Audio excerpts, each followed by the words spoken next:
8 बन रही है। लेक्चर कंटेंट है एक्सरसाइज 4.1 क्वेश्चन 3 और 4 जितने पार्ट है वो सारे करेंगे, ठीक है।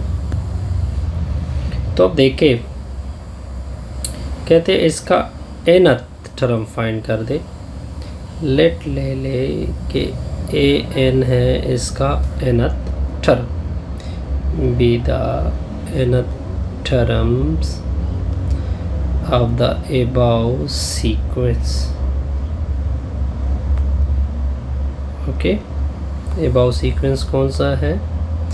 1/2, 2/3, 3/4, 4 और 5 to so on. अब देखिए n टर्म को देखिए, इसको मैं इस तरह लिखता हूँ 1/2 साइड पे, 1/2 साइड पे। इसको मैं लिखता हूँ 1/3 साइड पे। इसको मैं लिखता हूँ 1/4 साइड पे। इसको मैं लिख सकता हूँ 1/5 साइड पे, इन डॉट में अप टू सो। दो किस्म के सीक्वेंस आपके चल रहे हैं, एक 1 2 3 4 बन रहा है। इसके लिए तो हम सिंपल यूज़ करेंगे डॉट। अब देखिए, ये 1 था तो ये 2 है, ये 2 है तो ये 3 है, ये 3 है तो ये 4 है, ये 4 है तो ये 5 है। यानी एक टर्म उससे ज़्यादा है। ये n है तो एक टर्म उसमें ज़्यादा होगा तो क्या होगा? n+1। इसका मतलब ये बना कि इसका जनरल टर्म। अब देखिए, अगर आप कोई और टर्म जनरल टर्म आपके लिए इसके लिए निकाल रहे हो तो आप निकाल सकते हो। ये इसकी वजह क्या होगी? क्योंकि हमने आपको एक नोट बताया था कि जनरल टर्म यूनिक हो भी सकता है, हो भी नहीं सकता, बहुत सारे भी हो सकते हैं। ओके, अब आते हैं नेक्स्ट पार्ट की तरफ। ये पार्ट 1 था। Part second, okay, part second देके 2 -4 6 -8 10 अप टू सो ऑन। अब देखिए, ये बड़ा आसान सा रिजल्ट है। इसमें भी दो तरह के सीक्वेंस है। सॉल्यूशन देख के, क्यों मैं दो तरह के सीक्वेंस देखिए, इसके साथ प्लस यानी +1.2, इसको मैं लिख सकता हूँ -1.4, इसको मैं लिख सकता हूँ 1 + 1.6 -1.8 1 + 1.10 अप टू सो ऑन। यानी एक +1 फिर -1 फिर +1 फिर -1। इसको अल्टरनेट सीक्वेंस कहते हैं। जब फर्स्ट +1 हो तो आप लिखोगे सर -1, ओके। जब फर्स्ट तो आप लिखोगे n+1। अगर ये -1 होता तो n होता।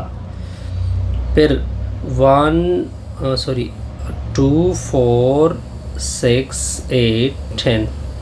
इसका मतलब है कि एक तो 2 होगा, क्योंकि साथ में क्या होगा? n होगा। n हम कहाँ से रखते हैं? 1 2 3 अप टू सो। ये इसका जनरल टर्म किससे डिनोट करते हैं? लेट्स सपोज bn से।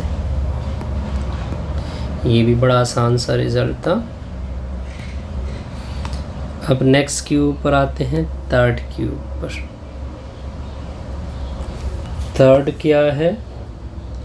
1 -1 1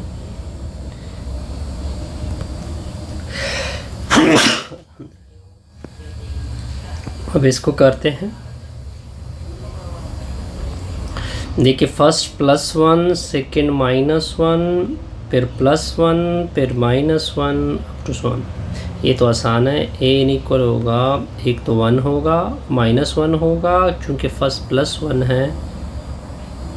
इसके लिए कोई और भी निकाल सकता है, क्योंकि जनरल टर्म ज़रूरी नहीं है कि वो हमेशा क्या होगा? यूनिक होगा। बहुत सारे पॉसिबल हैं। अब नेक्स्ट क्वेश्चन के ऊपर आते हैं। अब देखिए एक और रिज़ल्ट आ रहा है। कहते हैं कि फर्स्ट 5 टर्म आप फाइंड कर दें। मतलब क्या बना इसका?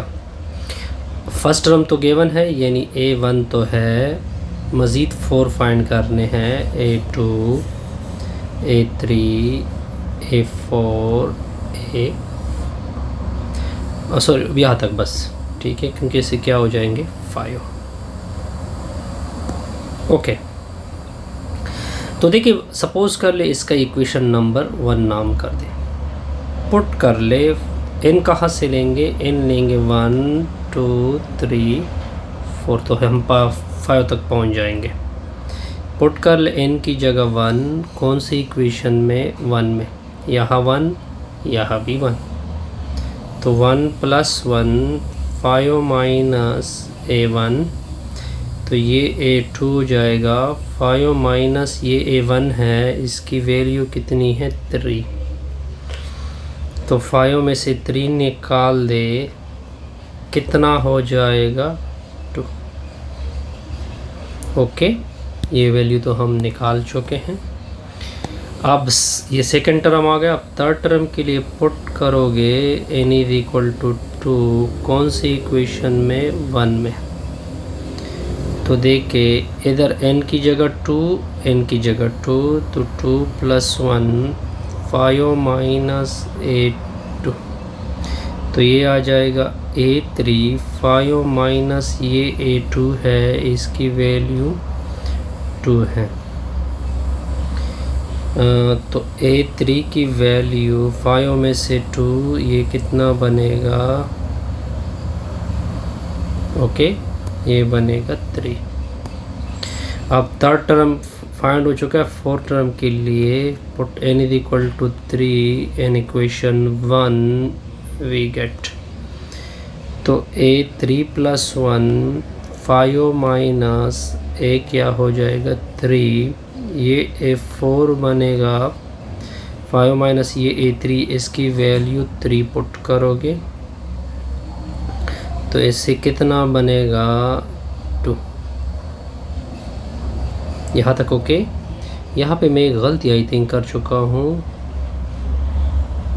नहीं ठीक है, बिल्कुल ठीक हो गया। अब नेक्स्ट करोगे, पुट करोगे n = 4 करोगे, कौन सी इक्वेशन में? 1 में, वी गेट हो जाएगा 4 + 1 5 माइनस A4, ये A4 की वैल्यू है, इसको नीचे पुट करोगे। 5 में से 2, इसकी वैल्यू आ जाएगी 3, इसकी क्या वैल्यू आ जाएगी? 3। Hence terms of the sequence are, क्या हो चुके हैं? ये 3 फिर 2 फिर 3 फिर 2 फिर 2 फिर आगे है 3, ठीक है। ये इसके दरमियान परटर्बेट हो रहा है। ओके, अब आते हैं नेक्स्ट पार्ट की तरफ। सेकंड पार्ट जिसको हमने माना है, सेकंड पार्ट है A1 की वैल्यू 3 है दोबारा, AN + 1 की वैल्यू है AN/n। तो हमने क्या क्या फाइंड करा? A1 गिवन है, मज़ीद 4 फाइंड करने हैं, तो 5 तक टर्म आ जाएंगे। Question mark question mark question mark और क्वेश्चन मार्क। मान ले this is called equation number 1। Put कर दे n की जगह 1 कहाँ पे?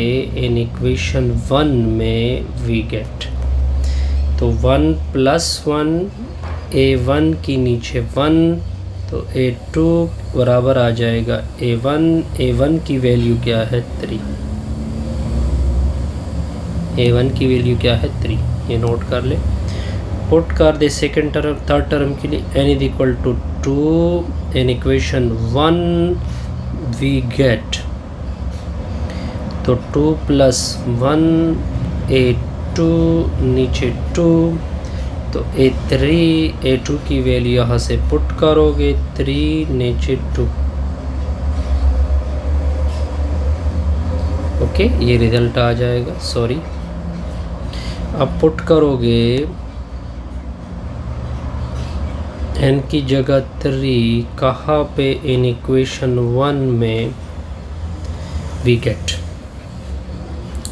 तो 3 प्लस 1 A3 नीचे 3, तो ये A3 की वैल्यू 3/2 नीचे 3, तो A4 ये ऊपर चला जाएगा 3/6, 3 को 6 से डिवाइड करोगे 1/2, ये भी आ गया।